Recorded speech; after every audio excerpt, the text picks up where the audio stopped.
She stood quietly at the gate, holding a printed boarding pass and a small backpack slung over one shoulder. The airport buzzed with noise, rolling suitcases, muffled announcements, the occasional burst of laughter, but her thoughts were far away. It had been a long day, and she was eager to get home.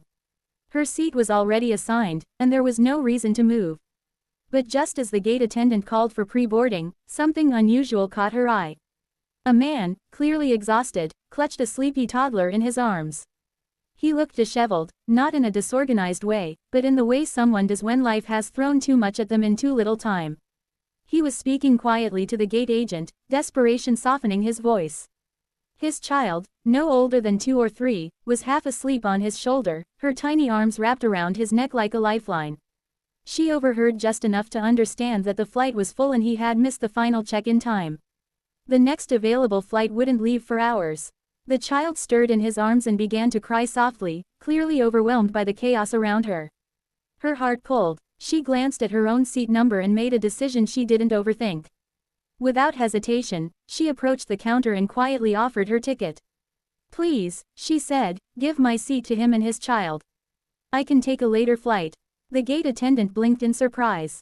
The man looked up, equally shocked. "Are you sure?" he asked, stunned. "You don't even know us."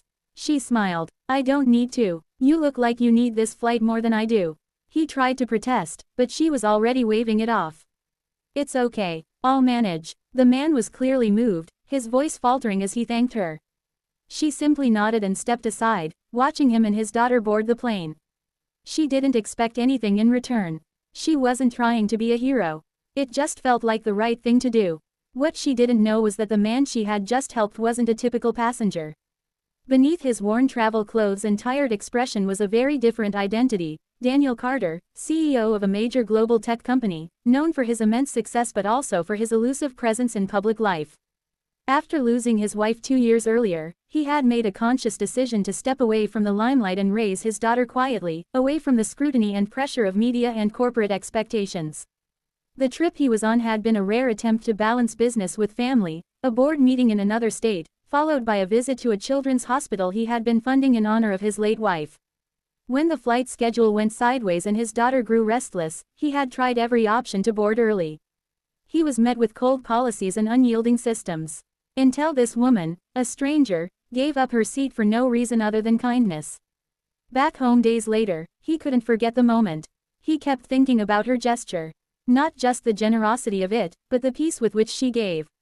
He asked his assistant to discreetly look into the flight manifest and track her down, not to invade her privacy, but because he felt compelled to thank her properly. She, meanwhile, had long forgotten the moment. After taking a later flight, she went back to her routine, a humble job at a local bookstore, helping care for her younger siblings, managing bills, and dreaming of a future that seemed always slightly out of reach. She never imagined that one moment of selflessness would bring her back into the orbit of someone who would change her life. When she received a formal invitation in the mail weeks later, on high-quality letterhead with a logo she recognized from tech articles she'd skimmed, she thought it must be a mistake. She reread it 3 times. A private reception, a thank you dinner, a note that simply said, "For your kindness, for your heart. I would be honored to meet you again." She debated going. It felt surreal, but curiosity and an odd sense of destiny nudged her forward. The event was understated but elegant, held in a rooftop garden in the city. There were soft lights, warm music, and only a few guests. And then, he appeared, not in a suit, but in simple clothes, his daughter once again in his arms. He greeted her with a smile and a bouquet of fresh sunflowers. "You probably don't remember me," he said gently. "But I'll never forget you." She laughed nervously. "Of course I remember you. But I had no idea who you were. I didn't want anyone to know. Not then. I just wanted to be a dad. But you reminded me that there are still good people in the world. That kindness can be quiet and powerful." They talked long into the evening. He asked about her life, her dreams, her challenges. She spoke honestly, with no attempt to impress. That was what made her different. She wasn't dazzled by his status. She was grounded in something much deeper. Over the next few months, their connection grew. He invited her to work with a literacy initiative his company was launching. Her experience in books and community outreach made her a perfect fit. She brought authenticity to the project, and he brought resources. Together, they built something meaningful. His daughter adored her, and slowly, so did he. It wasn't a fairy tale. There were difficult days, and he was still healing from loss.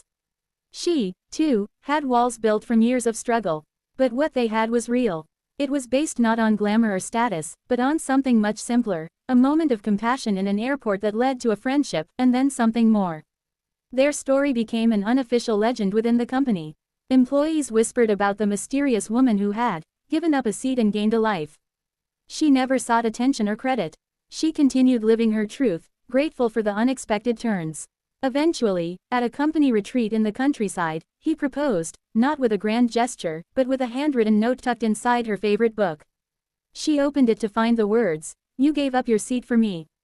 Now I'm offering you mine, beside me, for life. Will you?" Tears welled in her eyes, and she nodded before she could even find the words. Their wedding was quiet and filled with love. No headlines, no photographers, just family, close friends, and a little girl who danced in the grass with flowers in her hair. From that single act of empathy came a journey no one could have predicted. It was a reminder that the universe often rewards kindness in the most unexpected ways. That small actions ripple outward, shaping lives and creating new beginnings. In a world where people rush past each other, where inconvenience often outweighs compassion, one woman paused long enough to make a difference. And in doing so, she changed not just one man's day, but the course of both of their lives. So, the next time you're faced with a choice, to help, to give, to pause, remember this story. Not because it's grand or glamorous, but because it's human. Because sometimes, what seems like a sacrifice is actually the opening of a door.